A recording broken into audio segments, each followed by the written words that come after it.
Thank you, Bafethu. Welcome to another episode right here on Podcast with Masingita, with your boy Masingita Yayina Bafethu Kona la Groovebag Studios. And today, Bafethu, as always, I bring you the movers and shakers Zalaikasi. But first of all, Bafethu, let's do this. Thank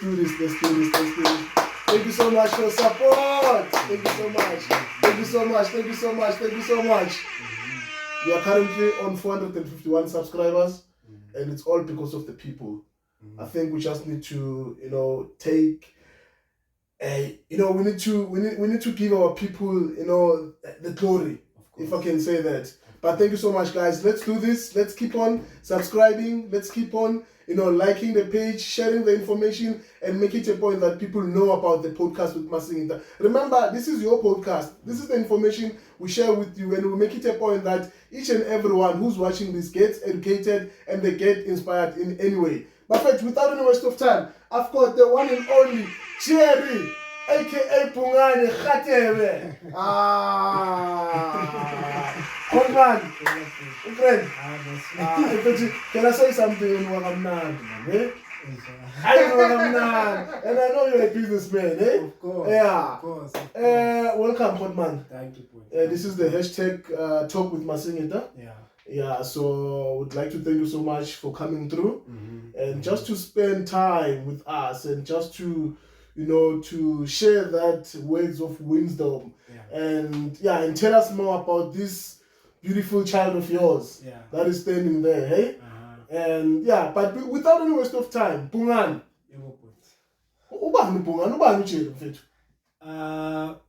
First and foremost, Jerry, it's okay. I have two names. Okay. But the one that stands out the most is Laga Jerry. Okay. My native name Tabiso. Oh, okay. Tabiso means Njabulo, happiness. Sakani in Zonga. Because we are Masingita, so Sakani. We can extend. Exactly, we can extend it even further. And then, but then again, Elinye Jerry, as you said, and also it's a name that was given to me, and then they were naming me after somebody. Oh, okay. So as I grow up, I get to understand that person. And also it's also in hindsight that when you look at the fact or the issue of names, which is something that I reflect very deeply on in this book, You're Finding Oneself. When you look at the concept of names, when a person gives you a name, they already predestined. It's more like a predestiny. They're somewhat saying,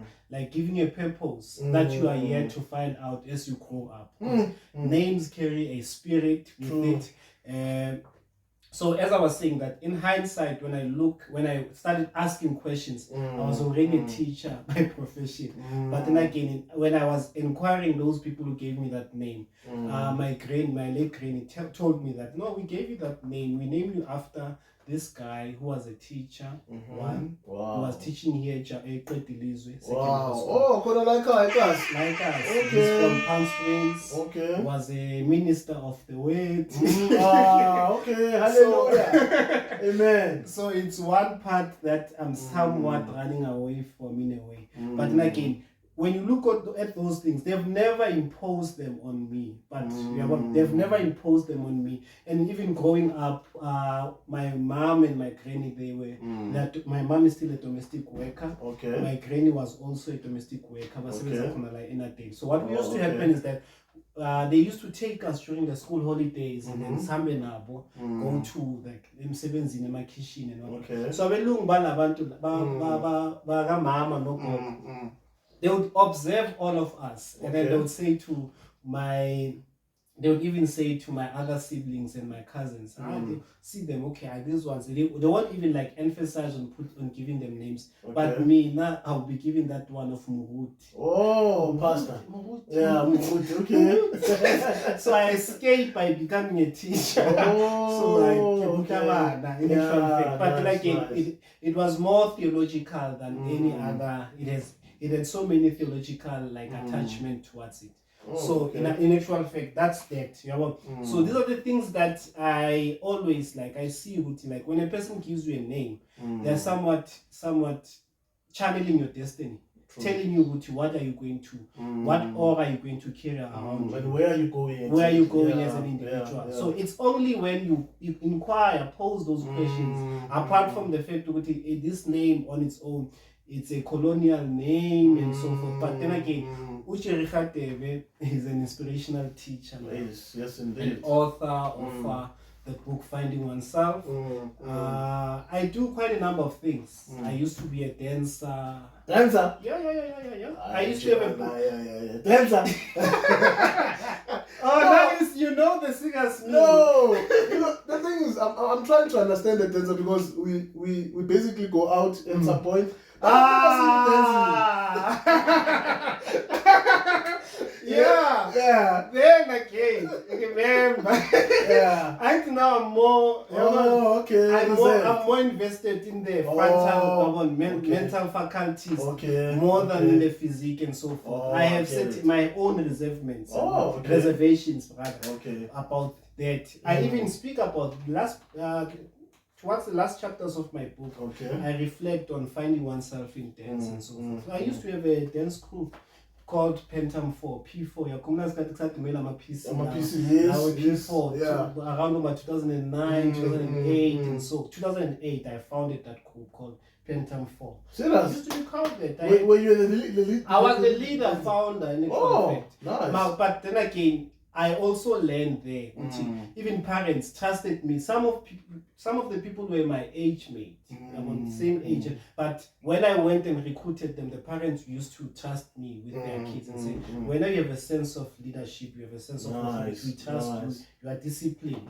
Even though we're going together and whatnot. But then again, you can't be a jack of all trades. That's true. That's one of the reasons why also the group on its own collapsed, because I myself was a talent, because I was a choreographer, so you understand I have to manage the finances of the group, maintain discipline and so forth, you understand. That's one of the reasons why the group in itself, it collapsed and so forth. And then I started focusing on the academia, academia and so forth, because a leg can be broken, and what will happen to you? That those fears of which somehow it was imposed, I was not supposed to entertain. Those fears in a way. So Jerry Radebe, most importantly, is a being. Is a being in a sense that the word being is a continuous verb that means to become. So on a daily, I cannot box myself and say I'm this. So you might find me the next day and say, oh, Jerry is now doing this, Jerry is now doing this. Hence you also touched on, I'm Nandi. So I'm a diverse being, I'm continuously becoming. That's why I refer to myself as a being. Nice. So my brother, I know you're a professional teacher. And also you are a motivational speaker. Inspirational teacher. Inspirational teacher. Oh yes, indeed. Thank you. So I just want to find out, how did it all started, and how, because I'm linking your book, the title of your book, Finding Oneself. So how did you find yourself in a specific? Before we're gonna talk about your book, but let's talk about you to be that yes, is about teacher and whatsoever. But how did you find yourself with I'm a teacher, and also I can be a motivational speaker or a motivational teacher or an inspirational teacher. How do you find yourself? Okay, I think anything, when you want to understand anything, I think you somewhat have to isolate yourself. You can't find yourself in a group. The good thing is that I grew up this shy person. I was not that outspoken, but I was very bold in my dreams and my visions as a person. But then again, how I got to find myself was through reflection, more than anything. It was through reflection in a sense of, I was looking at my life. In hindsight, now I'm no longer a founder of a dance school, no longer. So I looked in hindsight, what are the things that I've been involved in? And at the time, it came at the time I was in grade 12, Jablid. So I had to reflect. Grade 12 in Jablid? When was that? Because I was also from Jablid.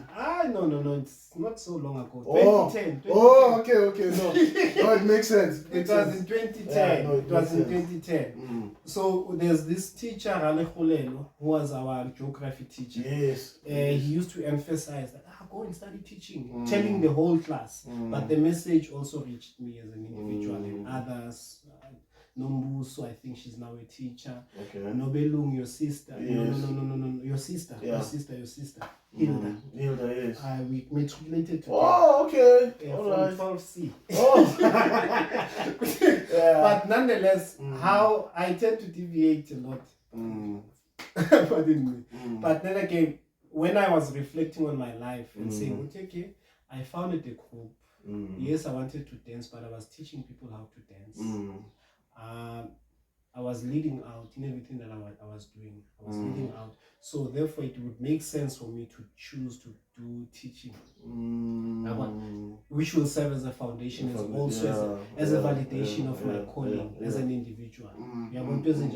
So it's not something that I've learned on the book, but then again, I had to do something within the study, like by studying, by going to the University of Johannesburg, get proper qualification, because people tend to take you more serious once you have paper to take it out. In as much as people are lying to each other and saying, it's just a paper and whatnot. So it's one of those things, defining moments. Okay, so that means that I was being prepared for this. Teaching is a very diverse and fluid concept. You cannot confine it within the confines of what?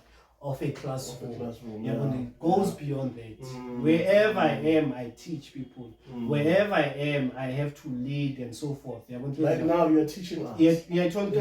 So those are the things that I had to reflect on. Reflection plays a huge role in a person's life. So you cannot reflect whenever you are in the midst of noise.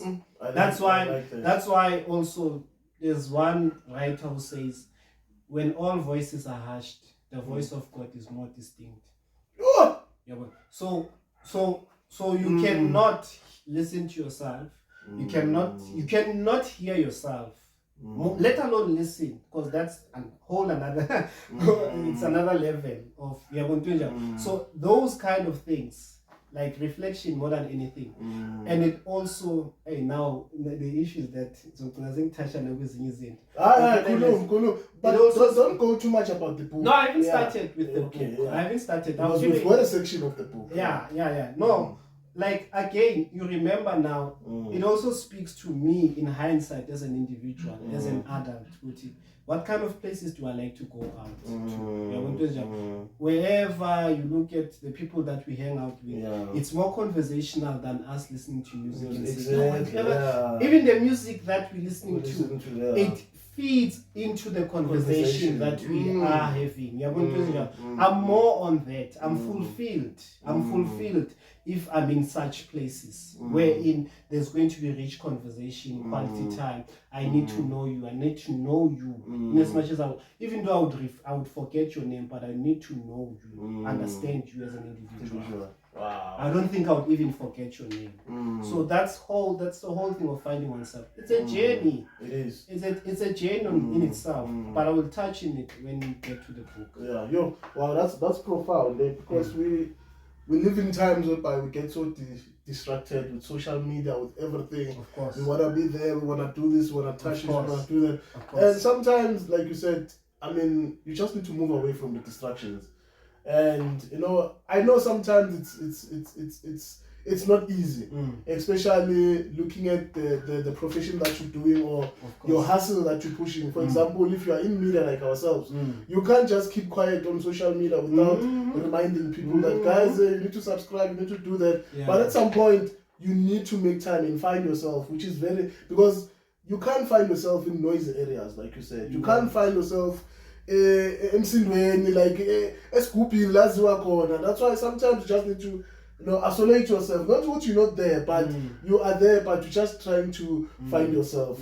We're currently on stage 6 of load shedding, but we're just hoping that we will push the interview before we get distracted. So I think without any waste of time, let's talk about you as a writer. Like what has inspired, or where is that writing skill or spirit coming from? As much as we did emphasize that your name, like it was inherited from someone, a family member. But when did you start falling in love with writing? Writing, I think largely in varsity, because I started writing the very same book in 2014. Wow. The first chapter was reflecting on my addiction to pornography, my exposure in actual fact, not addiction per se, my exposure, first encounter with pornography, where I reflect on it. I think it's in chapter 11 of the book, chapter 11, when we were still watching Boy Emmanuel and so forth, 12 o'clock, those kind of things. But then again, other than that, my love for writing was developed in 2014. Okay. Yeah, it was developed in 2014.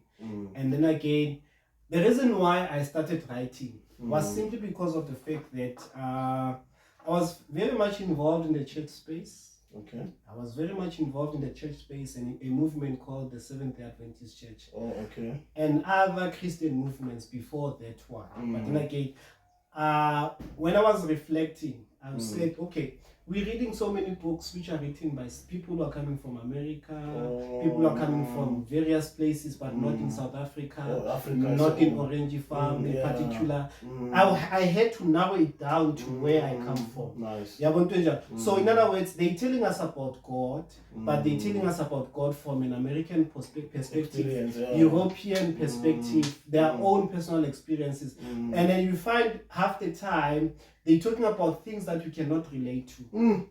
And then they're talking about so many things that you cannot relate to. So I had to sit down and say, let me not complain. I don't like that. Let me not complain. Nice. Let me provide a solution to this. Let me respond to this problem. I also comment on that in the prelude of my book. So let me just respond to that issue, the cry. Because there's one writer who says there seems to be a faint voice. There seems to be a faint voice when it comes to African writers. One of the reasons is because of the fact that we are afraid to err. In other words, to make a mistake and be criticized by people. But then again, he makes a very bold statement, which also aided me along the way, because the time in which he had uttered those words, I already started writing the book. So it somewhat fueled my spirit it propelled me to continue writing the very same book. Because he says, I would rather be named a heretic, in other words, someone who makes errors and so forth, than to just keep quiet and just watching nothing. Fail boldly. Fail forward. Because there are certain people who might criticize you. As Masingita, maybe they might criticize you about your articulation and your limit. We are all limited as individuals. We have to accept our limits. But then again, I was responding to that call.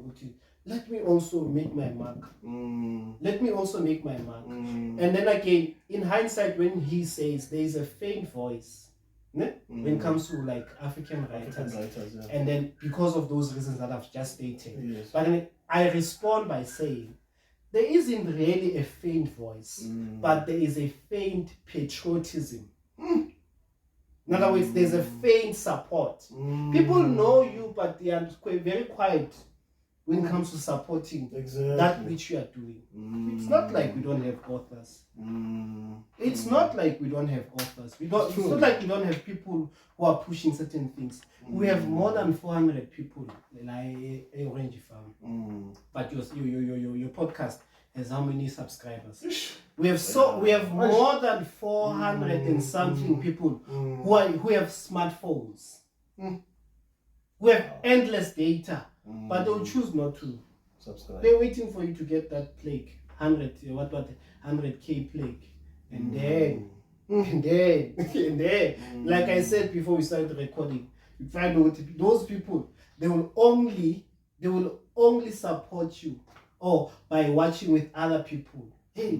Like say Bhungane, for instance, when you mawufika uthola impintsha yakho ibukele something, you'd say, okay, ubukele njani? Ngibukele uMasingita, ngithava enye out yakhula la event besiye kuyo, nayi le out ekhuluma lapha. So and then they would start watching together.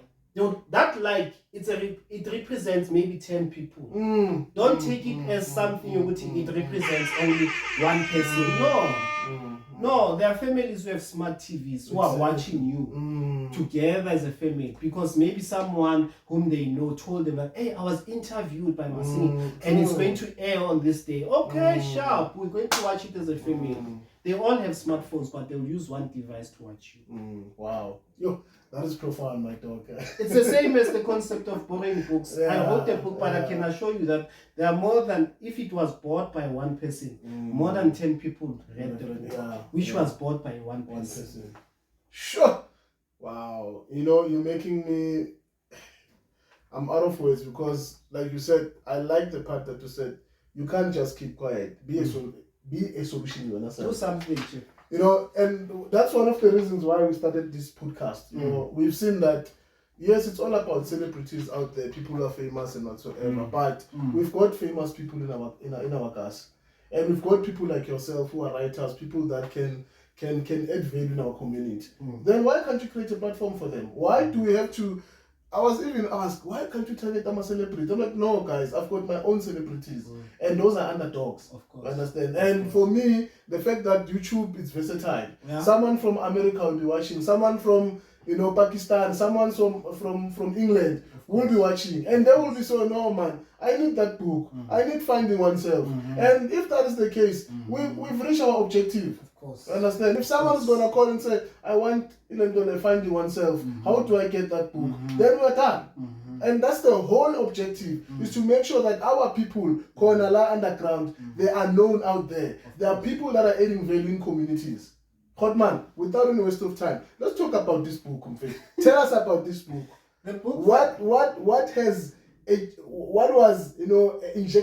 injected you? What was injected you to make it a point that you write this book? My concept, I think, coming from Orange Farm and knowing, because I wrote the book, as I said, the first chapter was written in 2014. Nice. And the book was published in 2019, self-published. I don't owe anyone anything. 100% black owned. So in other words, if someone wants to publish a book, they can come to me under the Finding Oneself Institute. Nice.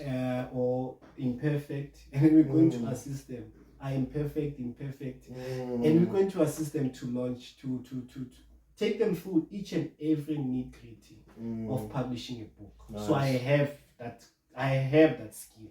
By the way, guys, the Perfect and I'm Perfect, it's a joint venture between him and the wife. Yeah. We're gonna have a different interview this time. Yeah. So the wife told me that she wants to be part of this interview. So we're not gonna talk about I'm perfect or perfect, but if it's part of the book, it's fine. But tell us about what inspired you. It's not part of the book. Yeah. So Finding Oneself was inspired by my upbringing. Okay. Also reflecting, because I do not personalize it that much. It's quite broad in a sense. Anyone can read it and relate. Say, okay, I went through 1, 2, 3, 4, 5. No bombastic words. There is. Chief, there is. So I need a dictionary. You need a dictionary here and there. Okay. Here and there. It depends on your exposure to also Queen Elizabeth. Oh, okay. But by the way, I'm also working on translating. Translating in Zulu. And I'm sorry, Bhungane.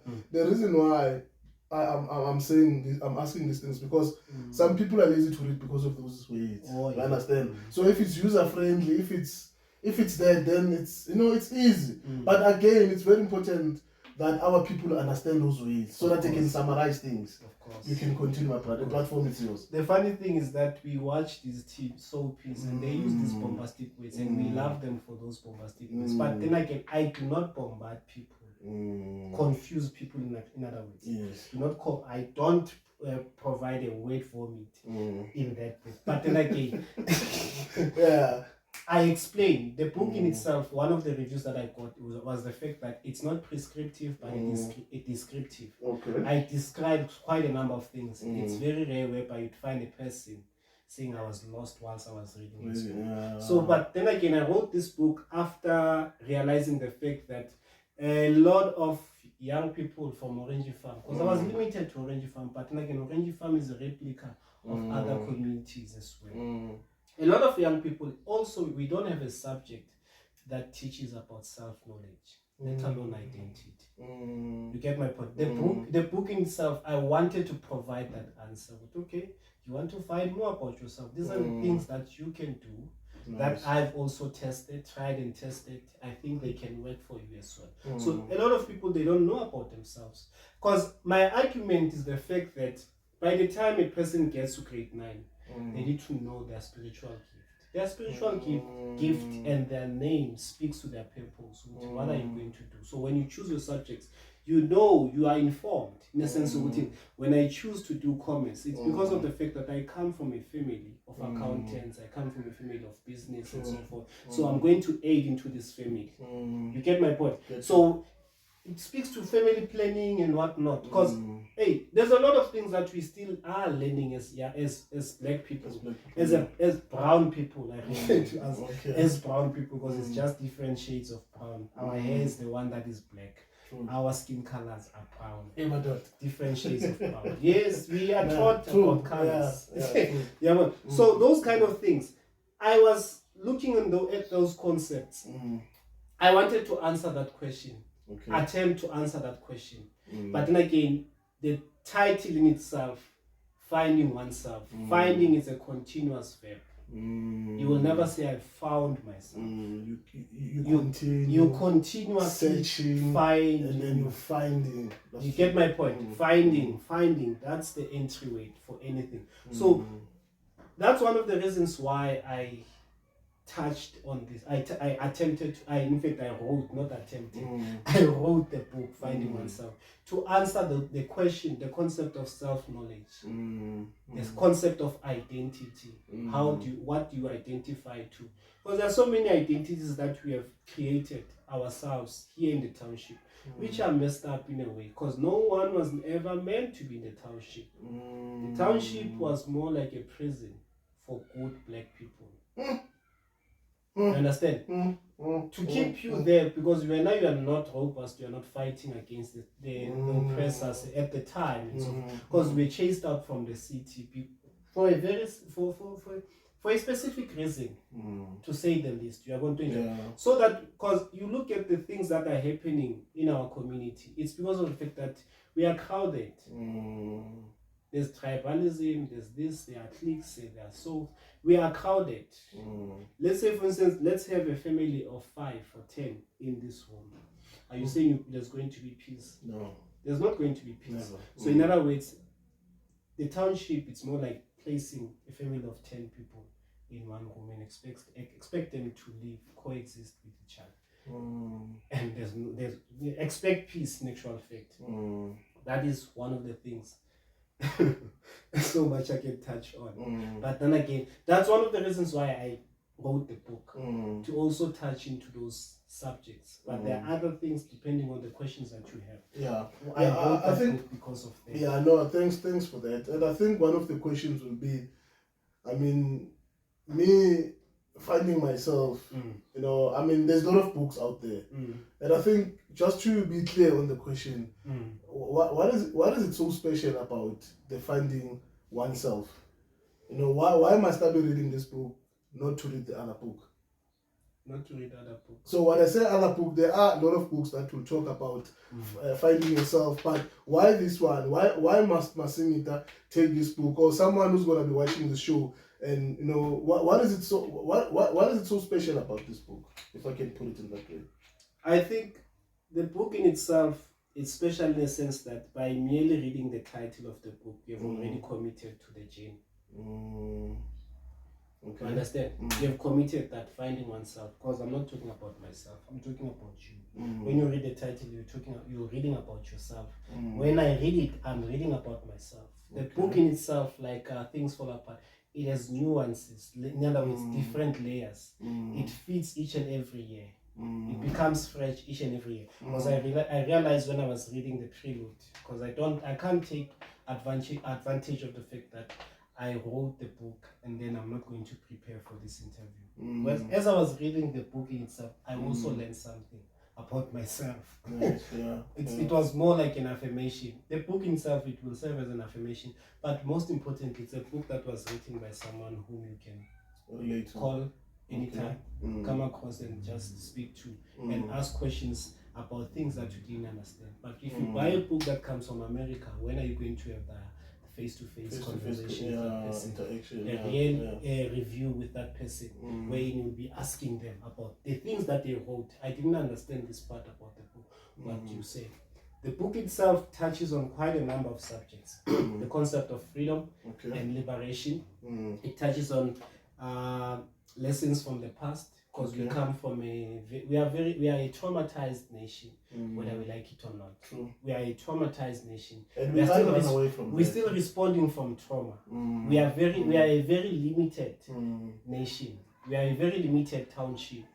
If I were to narrow it down to Orange Farm, go anywhere you then mention Orange Farm, you'd hear, I don't want to go there.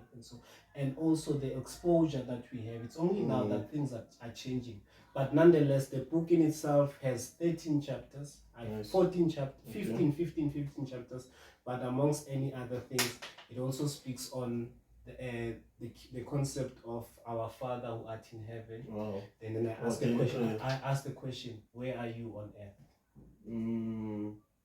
Our Father who art in heaven, where are you on earth? Okay. Or where on earth are you? So are you asking our Father? I'm asking our Creator. The prayer in itself states within our Father who art in heaven, isn't it? I don't stop there. I then ask the question would, okay, you are in heaven, but where are you on earth? And our fathers who art on earth, these are our biological fathers. Where art thou in our homes? Also just to introduce the history behind the concept of what absent fathers. Wow. That is dope, my guy. So I just want to find out, like, obviously through you writing this book, you were going through a lot. Yeah, and you going through a lot. Let's talk about your strength in you writing this book, and obviously try to understand and ensuring that you focus. But what has been the strength, your core strength? And because I know we got distracted when we do things. I've got the podcast, but there's a lot of things that happens. You get this phone call, you wanna cancel everything and whatsoever. But what is your core strength? Let's talk about the strength in you writing this book. Okay. Like I said, I started in 2014. I always knew that eventually I'm going to be writing books. No, it's fine. It's telling me something. Yeah. I understand. It's telling me something. It's telling me something. Right. And then we'll entertain it afterwards. But nonetheless, so the book in itself, I decided to write it in 2014 after attending, I think DJ Spoo had recently launched his first book. Leadership 2020. Leadership 2020, yeah. I attended one of his seminars. No, UJ. Oh, UJ, okay. Banting Road. Oh, okay. So what happened is that immediately, it was on a Friday. Then when I came back, I wrote the first chapter. Wow. 2014. Then I parked it. Started writing again 2014, 2015. Wow, after a year. Now I'm not in a hurry, honestly. So many things that I do in my life, I've been taught. God, and I think God and my granny, those who came before me, taught me, wait, Chief, learn to wait. Don't rush this. Don't rush things. Yes, you are going to get that. Learn to wait so that you can appreciate. I get to, now I'm it wants to play. Yeah. So I appreciate those things, the lessons that I've learned from there, because of the fact that I had to learn to wait. The book in itself, I took my time. I took like 5 years before I could publish it. Wow. So you can count because I only managed to print it out in 2019 and launch it in 2019. In other words, I started in 2014. Sure. And someone might say, but it's just a small book. It's just a small book. Why didn't you push it just like that? So what I would say to that person is that don't read it to finish. Read it to understand. Read it to understand it. And be able to comprehend what's comprehensive. Because a page is more like a chapter. If you really, that's how I'm not blowing my own horn or anything. I know we can blow it. No, but it's a fact. It's a fact. I know that. You have a pleasure. So when you read one chapter, it's more like you are reading. It's more like you are reading quite a number of chapters. Yeah, Yeah, so you need to understand it from that perspective. Yeah, so what You pushed can me? continue. Yeah. Just wanna quickly check something. So what really pushed me is the fact that I think the story, more than anything, that I had to share, the experience, because life kept on giving me experiences. I think one of the things that which were a supporting structure was life experiences. Okay. So the funny thing is the fact that you know, when you decide to write a book, I then learned about my biological father. Okay. Because growing up I didn't know him. I got to be introduced to my biological father, but it was when he passed away in 2016. I had to go and bury him and so forth. But then again, I was never really introduced, because now I was writing a book about finding oneself. So that's one of the parts, the puzzles that I had to learn as an individual. So, but nonetheless, we'll touch on that. But there were moments whereby I had to stop.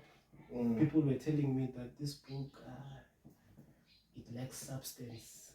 Was it after you've... No. Once I was writing. Oh, okay. Because there were people that I thought, when they had superior logic, they don't have that superior logic. So I kept on calling them and saying, "Hey, Chief, what do you think? I'm writing this book."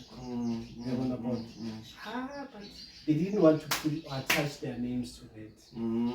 Because I understand in a way. How so? I understand because of the fact that I still had some layers to tap into. And instead of in terms of research is concerned, my penmanship is concerned, I had to develop that. But they were not willing to somewhat mentor me throughout that whole process. You understand? Yeah. So those are one of the things. But I didn't stop anyway. So many critics. I got critics. I was criticized long before I could even finish writing the book. Sure. So I said, no, this is my voice. Remember, there's a chapter, Finding My Voice. So when you find your voice, you have to, you yourself have to validate your own voice. Exactly. Because it comes from you. And then other people will accept it. Will accept it as time goes on. But you must accept it yourself. Exactly. I had to stand on my own. That's why also it's a self-published book. Wow. I didn't want to write or email a publishing company or anything like that, because I had to validate, these are my thoughts, these are my visions. I had to validate them myself. And whoever wants to sponsor me later on will come now also on my terms, on my own terms. Yeah, you understand? So I won't say that, hey, I had to seek validation from that person. I tried, but it failed. Yeah, so those are the challenges that I would say I somewhat faced. But then again, I was not fazed by those challenges. I continued. There were instances where I would stop writing for months, then come back again. But I wrote most part of the book in 2018. 2018. Sure. Yeah, I know. That's 2018, 2016. Most part of the book. And there was a break because 2017 you didn't touch it. I didn't touch it. Now 2015 I didn't touch that much into it. 2016 I started touching more on it. That's when my father passed away. So I was now scared. Okay, the more I write, certain things are happening, which are forcing me to know certain things about myself. Wow, now that is dope, my guy. So in terms of someone who might be interested, then what's the pricing and why that price? Because some people say, I'm a price when or local books are very expensive and we don't understand why. So how much does it cost for one to find themselves? No, the book, it goes for 150. It has been 150 since 2019. Oh, okay. Yeah, 150. I think it's the standard price. Oh, okay. 150. Nothing much. 100. Maybe one would say, oh, is it because it has 150 pages? So if we pay for each and every page. No. No, it's Yeah. not that. No, it's not. It's really not that. I just decided on it's going to be 150. One day it will go up. So, but I think what I'm gathering from you is that it's not about money, man. I think is. It is at some extent, but for now it's about people trying to ensure that we inspire those people, of course, and ensuring that people find themselves, so that then obviously, because what is important is that you engage yourself in relationships, or and you don't know yourself. You find yourself changing partners, and the problem is that you don't know who you are. Of course. What is it that you're looking for? Like you said, there are voices that might talk to you. You ignore them. You don't hear those voices. You understand? So for me, I think 150. Yes, it's not. Yes, it's expensive to someone who's not working and stuff. But I think for me, it's not that bad. I had a lay-by option, of course. I had a lay-by option. Where there are people who were paying, until so many people. Nice. Because I'm not saying a cash on content like I'm doing now with my perfume. But but I'm still contemplating that concept. Nice. Yeah, so people were students who didn't have money, but they would commit and say, I love the concept, I love the book. And they read the book changed their lives, gave them a clear perspective. Because, interesting, you also touched on relationships. The funny thing, I do not touch much on relationships, but I touch more, the emphasis is more on yourself and your relationship with God. More on yourself. Before you can have a relationship with other people, I think we also touched on that in one of our men's talk. So you cannot, Chief. You cannot relate to other people without relating to yourself. That's true. You have to relate to yourself before anything else. One of the interviews that I got at one radio station, one call, a caller says, how does it help people about relationships? I said, this book doesn't talk about those romantic relationships, but it talks about personal relationships and your relationship with the divine being, and how that will help you also inform or attract the relevant person whom you are supposed to be in a relationship with. Because how we view relationship nowadays, and also not like us, we don't talk in a sense of in family, like arranged marriages. Those things, there are some things that we need to talk about as well. But you don't just allow your boy to date any Tom, Dick, and Harry out there. But it has to be something that is arranged. You know what you know. The reason why I have a relationship with this family is because we are going this way, and I see the bigger picture and how that family fits into this picture. Eventually, as you familiarize these kids, they get acclimatized to playing with each other. It will become by default. It will be easier for them to say, your child to say, I like spending time with that girl from that family. Why? Because you have exposed them to that. Wow. That is dope, my guy. But it's something else that I touch on in my upcoming book, second book. But then again, so it's not volume 2; it's a second book. It's a second book. One correction of. Again, you understand that the concept of finding oneself, it's something that keeps on growing. Exactly. Again, like each and every day. So I can't limit it to one book. I have to. But then again, it will be under a different title, of course, touching on a deeper level on other concepts, but let's not talk more on that. So it's relationships. I look at relationships through that lens, not looking you met so and so and then. I know. No, my brother, thank you so much, man, for coming through. And it's unfortunately due to chilling, and I don't want us to spoil this conversation and this video on its own. But then, how do people get hold of you? If they want to find themselves through you teaching them, through your teachings, through them sharing the knowledge, how do they get hold of you? Of course, because I'm of the fact that I'm an inspirational teacher, I do get bookings for public speaking. Nice. Some of the prominent figures in the community have once hired me to go and speak to their organization. And how much are you charging? It depends. Honestly, it depends. Yeah. I cannot come and speak at your place for free. Yeah. Whereas I know whatever knowledge that I'm going to share is going to generate something, make your people to be more productive, and I don't get anything. Of course, I'm hand my hand. But then again, we negotiate. Yeah, My manager will negotiate that Okay. with you, but we are quite reasonable. Okay. Because it's based on the concept, what are you trying to achieve. I always like to get a brief. Not the script, but what are you trying to achieve. But then again, people can find me on Facebook, Jerry Tabiso, Radebe, or email Jerry Radebe at 401 at gmail.com.